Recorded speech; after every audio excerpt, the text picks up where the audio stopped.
Your driver was paid twice, Lena whispered.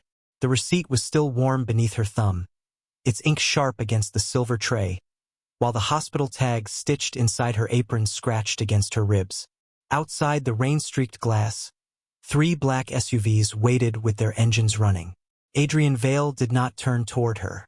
He only looked at the time printed on the paper, 11:41 p.m., then at the wall clock above the bar.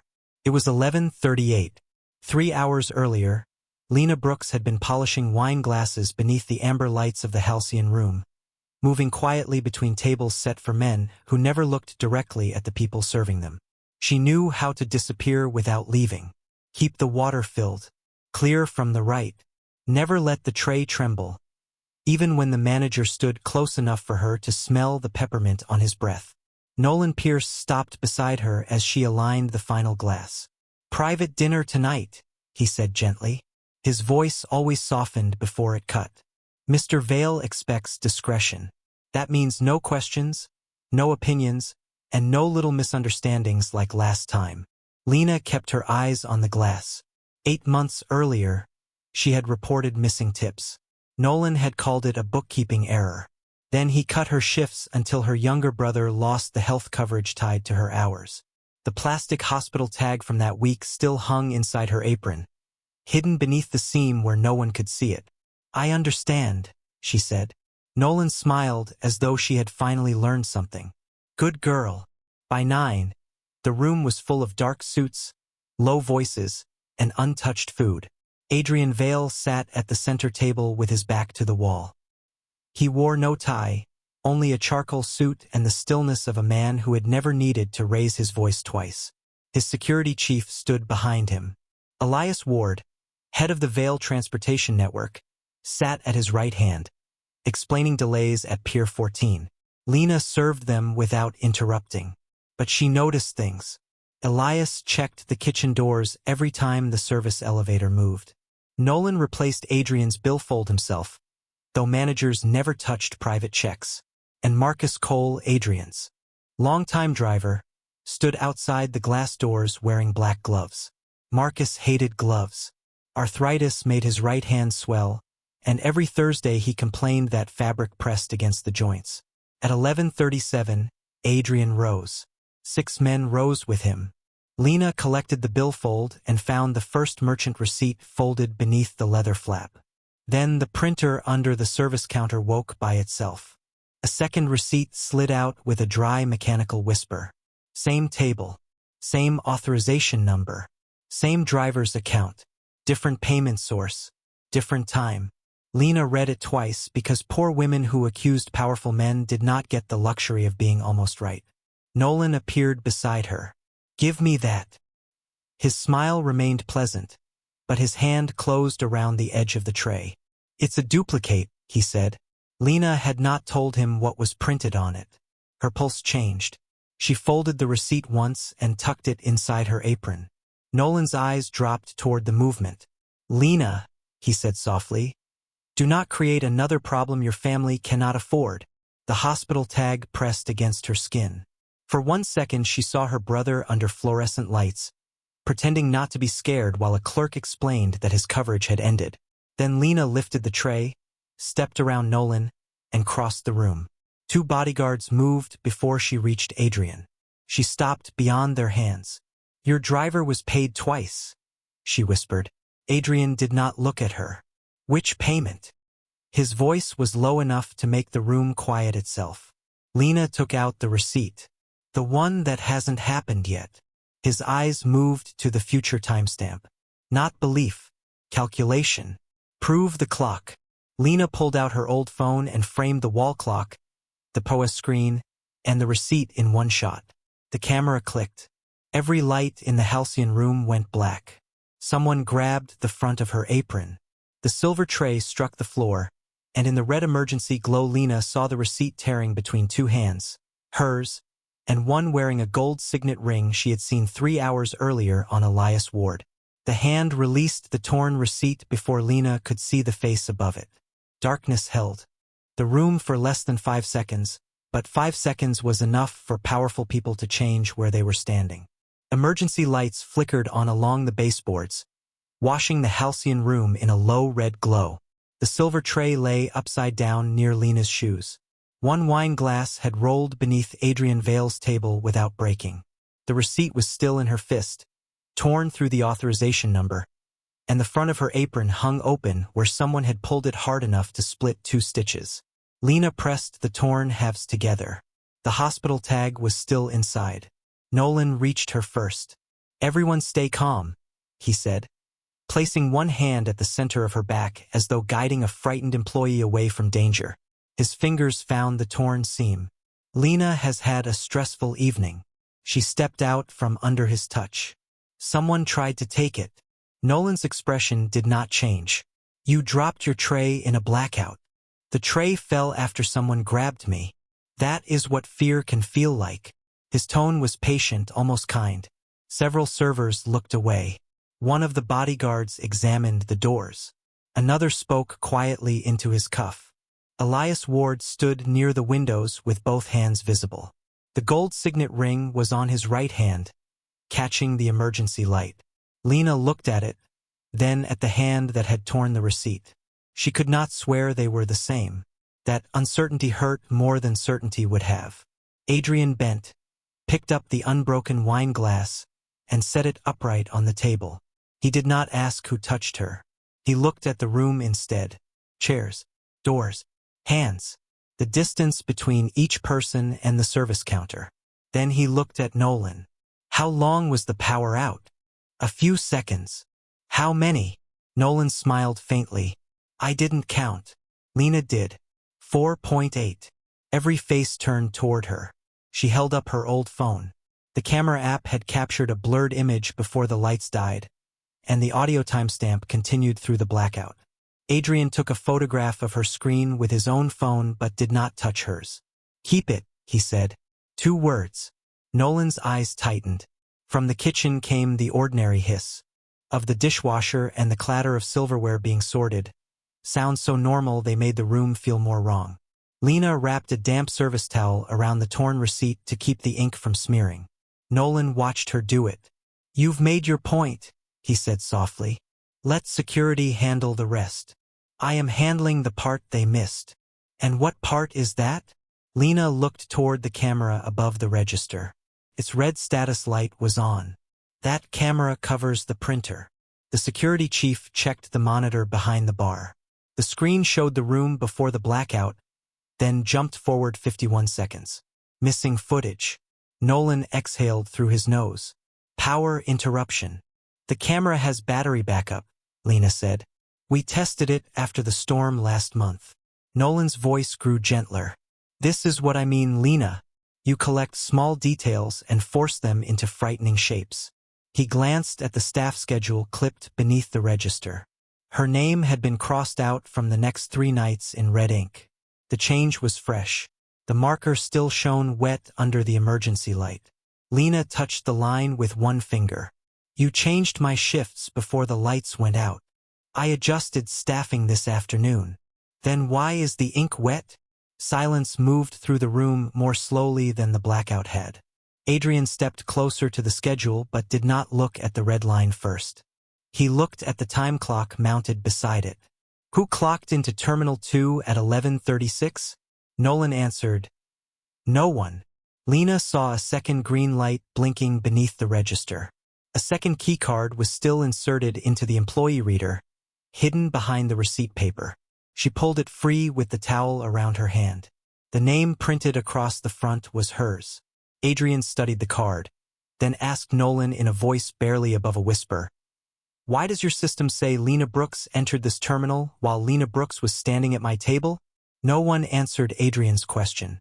The green light beneath the register kept blinking against the edge of Lena's stolen key card, steady and patient, as if the machine knew someone would eventually lie for it. Nolan was the first to recover. "Cards get copied," he said, smoothing one cuff beneath his jacket. "Restaurant systems are not fortresses, Mr. Vale. Employees leave them unattended. Passwords get shared." His eyes moved to Lena without quite looking at her. "Especially when staff are under stress." Lena felt every person in the room hear the word staff and understand what he meant. Not us, not people whose names mattered, not anyone whose account of the night could outweigh a manager's. Adrian took the card from her towel-covered hand and turned it once beneath the emergency light. He did not ask whether Nolan was right. He asked, who issued the duplicate? Elias stepped forward, calm enough to be useful. I can have transportation security run the serial number. You can wait, Adrian said. The room changed around the sentence. Elias stopped. Lena looked toward the glass doors. The man wearing Marcus Cole's face was still outside beside the middle SUV. His shoulders squared against the rain. Up close, through water sliding down the glass, something about him was wrong in a way she could not name.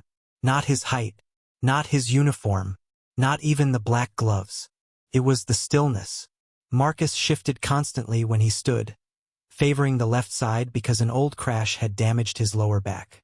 This man carried his weight evenly. Bring the driver inside, Adrian said. Nolan gave a small laugh that was meant to sound reassuring. Surely we're not detaining employees over a printer malfunction. Adrian looked at him. Nolan's laugh died before it finished. Two guards opened the doors. Cold rain-scented air rolled into the room, carrying diesel, wet pavement, and the faint metallic smell of the harbor. The driver entered without resistance.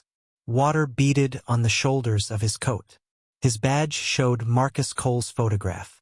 His face matched it. His voice matched too when he said, "Everything all right, Mr. Vale?" Adrian did not answer. He looked at Lena. "You serve him every Thursday. Then serve him." Nolan's mouth tightened. Lena took a clean cup from the warming shelf. Her hands wanted to shake, but she gave them work. Espresso. 2 sugar packets, a thin slice of lemon on the saucer. She carried it across the room and placed it in front of the driver. Your usual. The man glanced at the cup, then at her. Thank you, Lena. A pulse of cold moved through her. Her name tag was hidden beneath the torn fold of her apron. She had never introduced herself to Marcus because Marcus never needed her name. He called every server miss and complained, every single Thursday, that lemon smelled like hospital disinfectant. Lena left the saucer where it was. You're not going to send it back? She asked. The man smiled. Why would I? Because Marcus hates lemon. Elias shifted near the window. Only half an inch, but Adrian saw it. The driver's smile remained in place. People change. Not the scar tissue in their right hand. Lena's voice stayed low. Marcus can't close his index finger all the way. That glove is hiding a hand that can. The driver looked toward Nolan. It lasted less than a second. Long enough. Nolan stepped in gently, almost sadly. Lena, this has gone far enough. You are frightening yourself. She ignored him. What table do you sit at on Thursdays? The man answered too quickly. Corner booth. Lena looked at Adrian. He sits at the service bar. The booth hurts his back. Silence settled heavier than the rain. Adrian walked to the man and held out one hand. Badge. The driver hesitated, then surrendered it. Adrian bent the plastic under his thumb. A thin line of adhesive lifted around the photograph. Real card. Replaced image. Before anyone moved, the badge reader on the wall chimed. A new room assignment flashed across its screen. 1706. Guest name, Lena Brooks. Check-in time. 9:12 p.m. Lena had been setting Adrian's table at 9:12, with 12 witnesses around her. Adrian read the screen twice, then looked at her differently, not with trust, but with the colder realization that someone had not merely copied her identity. Someone had prepared it in advance. Adrian did not ask Lena whether she had rented the room. That would have been too simple, and simple questions often invited rehearsed lies. He looked at the badge reader, then at Nolan, then at the men standing nearest the service door. Open 1706, he said. His security chief lifted a phone. Lena took one step forward. I should be there. Nolan turned toward her with the patient expression of a man explaining etiquette to a child. No, Lena. You should return to the kitchen and allow trained professionals to do their jobs. He reached down and straightened the corner of her torn apron without permission. You've already been exposed to enough excitement for one evening. The room was warm, but the touch made her skin go cold. Lena moved his hand away. Not sharply, not fearfully. She simply removed it as if clearing an empty plate. My name is on the door. Which is precisely why you should not contaminate the scene. Elias spoke from the windows, calm and measured. Mr. Vale, from a security standpoint, she is either a target or a participant. In both cases, separation is appropriate. It was reasonable. That was what made it dangerous. Men like Elias did not silence people by shouting. They arranged the facts until silence sounded responsible. Adrian studied Lena's face. What do you think they'll find? The question struck harder than an accusation. I don't know. Guess. Behind her, the dishwasher cycled with a low mechanical groan. Steam fogged the service window. Lena wrapped both hands around the edge of the silver tray until the trembling stopped. 8 months earlier, Nolan had used the same tone while placing a corrective statement in front of her. Sign this and we can all move forward. She had signed. Her brother's insurance disappeared 6 days later. Something true besides something false, she said. Adrian's eyes narrowed slightly. The security chief placed the room inspection on speaker. A lock clicked 3 floors above them. Then came the dry voice of a guard. 40,000 in cash. Black duffel. Nolan exhaled as though disappointed rather than surprised. Old cell phone on the desk. Vehicle routes. Hotel contract. Paper rustled through the speaker. Signed Lena Brooks. Every head in the dining room turned toward her. One of the servers lowered her eyes. Another took half a step away. The distance was small, but Lena felt it open around her like a hole. There's an apron, the guard continued. Halcyon. Uniform. Blood on the front. Nolan's voice softened. Lena, if someone pressured you, this is the time to be honest. Mr. Vale can be very understanding when people cooperate. He made the word understanding sound like mercy and cooperate sound like confession. Lena placed the tray on the table before her hands could betray her. Bring down the apron. That is evidence, Elias said. Then photograph it. Lena, Nolan murmured. You are not directing this investigation. Adrian looked at him. She asked for a photograph. Nolan's mouth closed. Seconds later, the image arrived on the security chief's phone. He held it out. White service apron. Dark stain across the upper chest. Machine-stitched hem. Lena leaned close but did not touch the screen.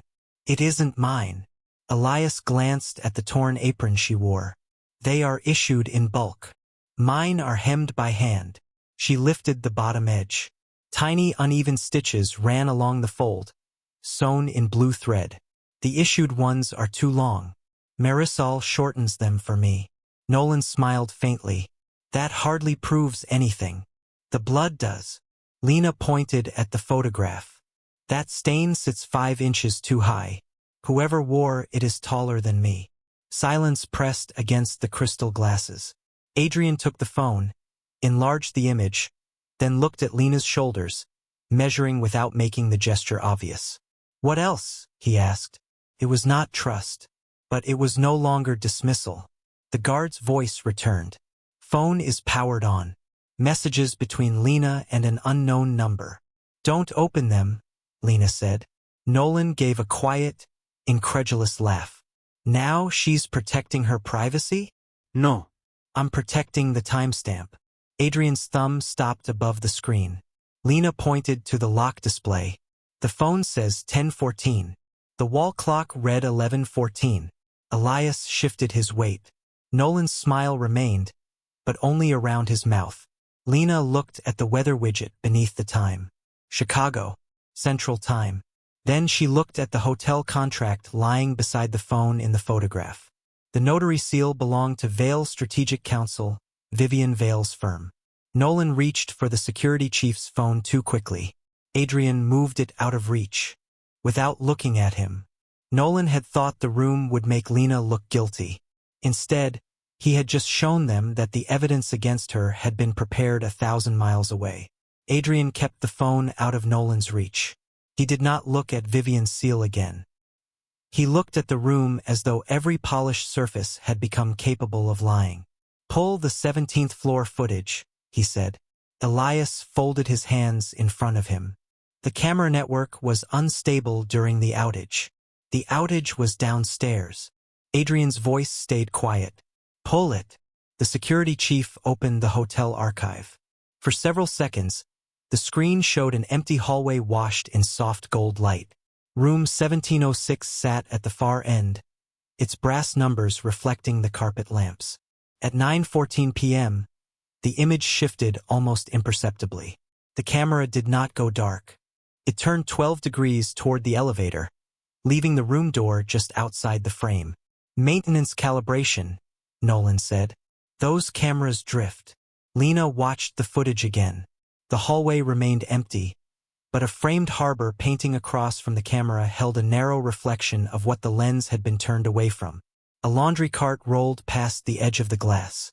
One wheel jumped every third rotation. Lena leaned closer. "Pause it." Nolan sighed. "Lena, reflections distort."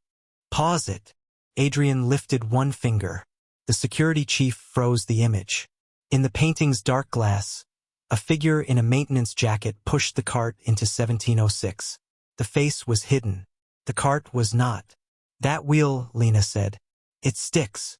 Nolan's expression did not change, but his right hand closed around his left wrist. "All hotel carts look alike." "Not that one." She pointed to a strip of blue tape wrapped around the rear bar. "Banquet level." Marisol marked it because the brake slips. Nolan gave a small, tired smile. "You remember tape on a cart, but not whether you opened a hotel room?" The words were soft enough to sound concerned. The cruelty sat beneath them like a blade under linen. Lena reached inside her torn apron and removed the hospital tag. The plastic was bent from months of being hidden against her body. Adrian's eyes dropped to it. "What is that?" "My brother's bracelet." Nolan stepped in before she could continue. "Mr. Vale, with respect, family hardship can affect memory. We documented that after the tip incident." Lena did not look at him. "The phone receipt says I bought it at 2:16 Tuesday afternoon." She held the bracelet flat on the silver tray. "I was at Mercy General from 1:48 until after 4. Elias spoke carefully. "A hospital visit does not prove she never left." "No," Lena said. "This does." She unlocked her old phone and found a photograph she had taken for her brother because he hated hospital food and wanted proof of how bad the meatloaf looked. In the corner of the image, the room television showed a live local weather alert. The wall clock read 2:17. Her hand rested beside the tray. The hospital tag looped around her wrist. Adrian studied the picture without touching the phone. Then he looked at the bracelet. "Verify presence only," Lena said before anyone could move. "You do not get his diagnosis." The security chief glanced at Adrian. Adrian answered without taking his eyes off Lena. "Presence only." 5 minutes passed. No one sat. The dishwasher hissed behind the kitchen doors. Rain clicked against the glass. Nolan said nothing until the call came back. Lena Brooks had signed into the oncology wing at 1:48 and had not left before 4:03. The phone purchase receipt was false. "Then someone used her login," Elias said, "which supports what I said. Passwords get shared." "Not shared," Lena replied. "Collected." Nolan's gaze snapped toward her. She continued, "Last month you made every server log into Terminal 2 for payroll verification." Nolan's voice remained smooth. "A routine security update. With one password written on a sticky note under the register." Silence tightened. The security chief checked the purchase receipt. "Employee login, Elbrooks. Terminal 2. Nolan stepped toward the register. "That proves poor password discipline, nothing more." A folded cocktail napkin slid from beneath the silver tray. Lena had not put it there. Marisol's handwriting filled the center in blue ink. He made us all use the same password. Lena looked toward the server station. Marisol was gone. Her locker stood open. Her purse remained inside. Adrian read the napkin once. Then again. When he finally looked up, he did not look at Nolan. He looked at Elias. the man who had approved the hotel's shared security protocol 6 months earlier, and asked, "Why did you sign off on a system that made her identity so easy to steal?" Elias did not answer at once. Rain moved down the windows behind him in long silver lines, and somewhere beyond the kitchen doors a spoon struck the rim of a glass 3 times before someone set it down. Adrian waited. He did not repeat the question. That made the silence feel less like patience and more like a locked room. "The system met industry standards," Elias said finally. "Nolan requested convenience for payroll. I approved what my staff recommended." "Which staff?" Adrian asked. Elias glanced toward the security chief. "I would need the file." "Get it." 2 words. "No anger." The security chief moved. Nolan tried to step in with the old softness in his voice. "Mr. Vale, Marisol may simply have gone home. She has a child. Employees leave abruptly when family calls." Lena looked at Marisol's open locker, then at the purse still hanging from its hook. "She never leaves without her inhaler." Nolan's smile held, but his eyes shifted toward the service elevator. Lena saw it. So did Adrian. "Where does she keep it?" he asked. "Front pocket of her purse." Lena opened the pocket with 2 fingers and found the inhaler inside. Beneath it was a folded bar napkin stained with blue ink. 3 words had bled through the paper. 19. Blue pen. Bells. Adrian read it once. "Floor 19, Elias said. Too quickly. "Legal lounge." Lena shook her head. "The bells." Everyone looked at her. "The service elevator chimes 3 times near the basement because the sensor sticks." Nolan gave a small sigh. "Lena, this is becoming theatrical." She folded the napkin and put it beside the hospital tag on the tray. "Then let us check the boring place." Adrian looked at his security chief. "Basement." Quietly. "No radios." No running feet. Just 4 men leaving through the kitchen while the rest of the room pretended nothing had changed. Adrian told the house attorney to copy the camera archive, the payroll login records, every access log tied to Terminal 2, and the contract from room 1706. "Off-site storage," he added. "Not our servers." Elias lowered his eyes for half a second. Adrian noticed. Lena noticed him noticing. The dishwasher stopped. For one breath, the kitchen fell completely still. Then Adrian's phone vibrated against the table. The basement team had found Marisol in the wine cage, wrists tied with paper ticket cord, alive and conscious. Beside her sat a small digital recorder and a cracked phone wrapped in a server's towel. Lena closed her eyes only long enough to breathe. "I want to see her. After medical clears her," Adrian said. "I'm not asking for permission to speak to her." His gaze settled on her. "No," he adjusted the answer. "You're asking that no one speaks for her first." Lena said nothing. He understood anyway. Minutes later, the recorder played through the private dining room speakers at barely more than a whisper. Nolan's voice emerged beneath the faint clang of the service elevator. "The first payment moves the car. The second removes the witness." Elias did not move. Nolan did. One thumb rubbed slowly against the side of his index finger, as if wiping away ink that was not there. The recording continued with another voice, lower and distorted by distance. "And the Brooks file?" Nolan answered. "Already handled. Her brother made her useful." Lena's hand closed around the hospital tag until the plastic edge pressed into her palm. Adrian saw it. "What file?" he asked. Nolan looked genuinely wounded. "I have no idea." The basement team brought up the cracked phone. Marisol's last photograph showed Elias passing an envelope to the false driver beside a laundry truck. In the reflection of the truck's black window stood Vivian Vale, Adrian's sister, holding a folder marked with the name of Lena's brother. Adrian stared at the image longer than anyone else. When he finally spoke, his voice was quieter than the rain. 6 months, he said. "She sat beside me for 6 months while I blamed the wrong woman." Adrian did not look at Lena when he said it. He kept his eyes on the photograph of Vivian reflected in the truck window, one hand resting beside the untouched wine glass at the head of the table. "Bring me the ledger," he told Elias. Elias blinked once. Which ledger? The one you said would explain the duplicate payment. The room became careful. Nolan stood near the service station with both palms open, a posture designed to look harmless. Lena watched his right thumb rub the side of his index finger again. Ink. He always did it after touching carbon paper from the old banquet order books. Adrian's attorney placed a leather folder on the table. Inside was a printed ledger Elias had produced from the transportation system. Adrian slid it toward Lena. Read it. Elias's jaw tightened. With respect, she is not qualified to interpret fleet accounting. Adrian's gaze stayed on the page.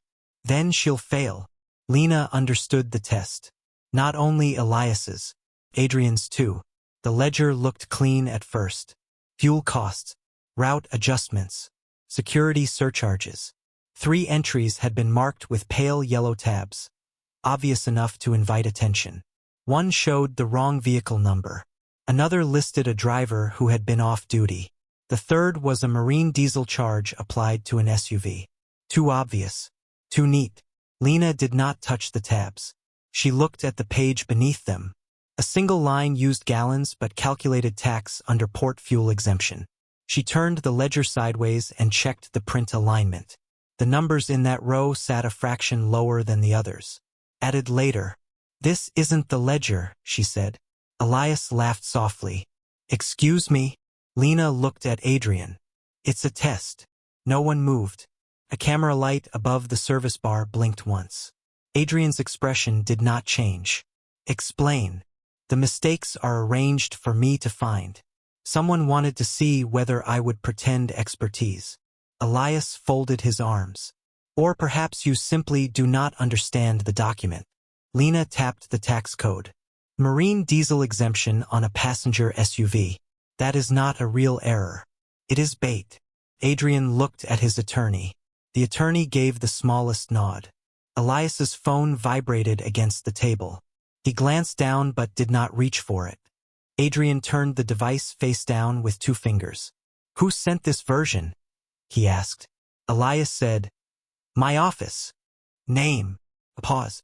I would have to check. You approved it. I approve hundreds of files. Lena watched him choose each sentence like a man crossing ice. She pulled the future-dated receipt from her apron and placed it beside the ledger. The torn edge aligned with a faint black mark printed at the bottom of the false page. Same printer defect. Same crooked toner line. This ledger was printed on Nolan's banquet machine, she said. Nolan's hand stopped rubbing his finger. That machine is accessible to dozens of employees. Lena turned toward him. Not after 11. You lock the banquet office yourself. Nolan smiled, but the kindness had left it. You seem very interested in my routines. You made them matter. Adrian closed the false ledger. Bring the real one.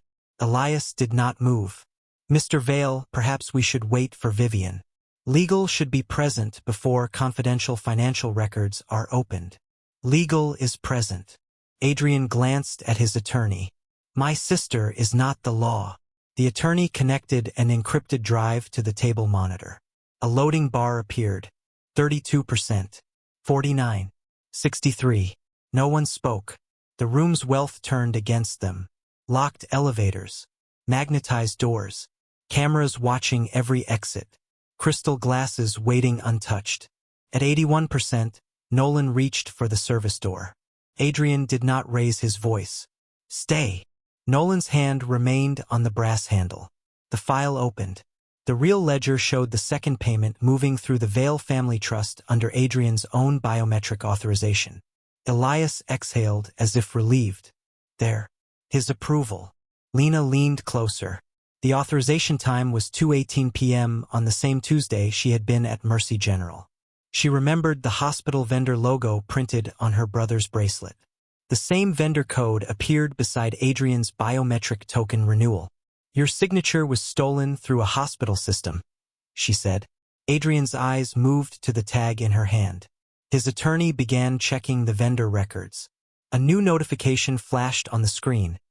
Visitor key card. Active. User. Lena Brooks. Location. Mercy General Archive. Nolan's fingers tightened around the door handle. Elias stared at the monitor. Adrian looked at Lena at last. "Your evidence," he said quietly. "Your terms." Then he turned to the men who had spent the night speaking over her. "No one leaves until she is finished." Nolan's hand slipped from the handle, and for the first time, he looked at Lena not as a waitress he could silence, but as the one person in the room Adrian Vale had decided to stand beside. No one left.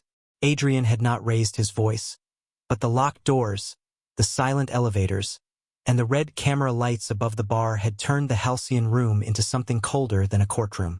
Dawn pressed a gray line against the harbor windows.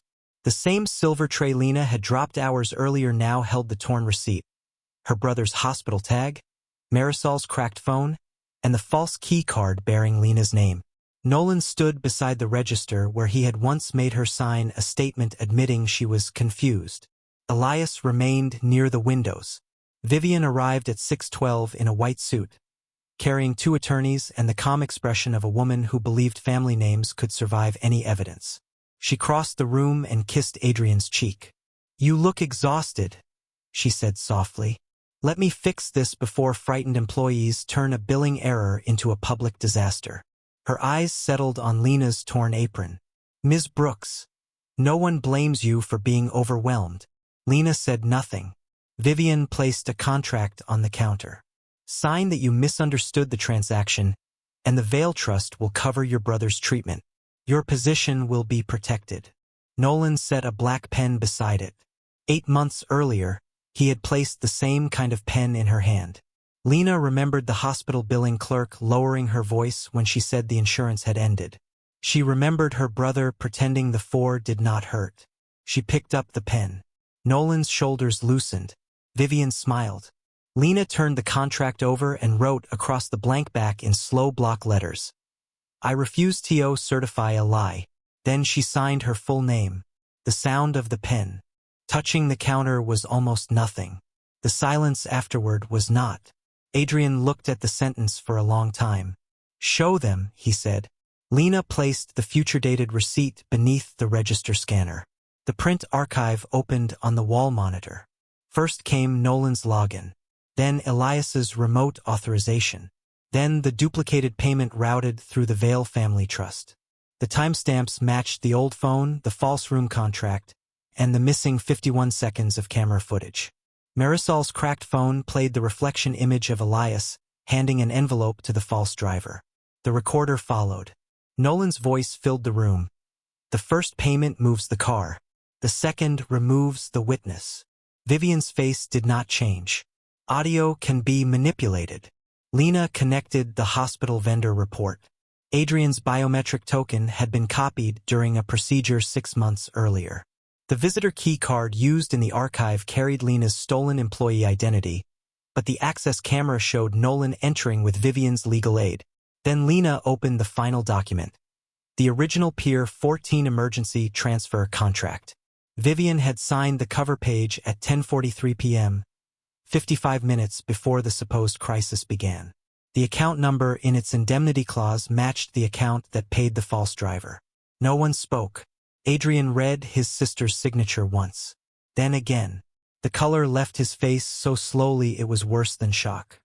He looked toward the ceiling cameras, the polished bar, the staff standing along the wall, and finally at Lena. "Under my name," he said. His voice nearly failed. "All of it." Lena did not comfort him. "Under your silence." The words landed without cruelty, which made them cut deeper. Vivian stepped toward Adrian. "This family survives because someone makes difficult decisions." Lena turned the monitor toward her. "You made the decision before there was an emergency." Elias looked at Vivian. Nolan looked at the door. Vivian looked only at Lena. "You have no idea what bringing this down will cost your brother." Lena folded the contract and placed it beside the hospital tag. "Then build something that does not require women like me to stay quiet." Adrian removed his signet ring and set it on top of the original contract. The small click against the wood made every person in the room look up. He turned to his private attorney and spoke with the calm of a man who had finally stopped protecting the wrong people. "Call the federal task force." The federal task force arrived before the breakfast staff. They came through the same glass doors Lena had once been told were reserved for guests who mattered, carrying evidence bags, sealed warrants, and the kind of quiet authority Vivian Vale had spent years pretending belonged only to her family. By noon, Vivian had been removed from the trust, Elias had been suspended from every company under the Vale name, and Nolan had been escorted out past the servers whose schedules he had rewritten in red ink. He did not look at Lena. She did not need him to. The investigation lasted 4 months. It found 3 years of stolen tips, altered payroll records, false disciplinary reports, and medical benefits canceled whenever an employee complained. The money was returned with interest. The warnings in Lena's file were deleted. Marisol's statement was entered into the federal record. Marcus Cole's name was cleared. Every employee received a letter explaining, in plain language, that they had not been confused, difficult, emotional, or disloyal. They had been right. Adrian did not pay Lena's brother's hospital bills from a private account. Lena refused that on the first day. Instead, the court-approved settlement restored the coverage Nolan had taken, reimbursed the mistreatment, and funded an independent employee insurance plan no Vale manager could cancel as punishment. Adrian replaced the payroll system, separated security from transportation, and signed authority over whistleblower cases to an outside board that could investigate even him. When he offered Lena a position directing employee integrity, she took the contract to her own attorney. She changed 6 clauses. Adrian signed every one. On her first morning, Lena stood behind the same register where Nolan had once placed a false statement beneath her hand. The staff gathered without being ordered. Marisol stood beside her. On the counter rested the torn, future-dated receipt, sealed beneath clear glass, and the hospital tag Lena had carried inside her apron for 8 months. She touched the bracelet first. "This used to remind me what speaking cost my family," she said. Her voice did not shake. "Now it reminds me what silence costs everyone."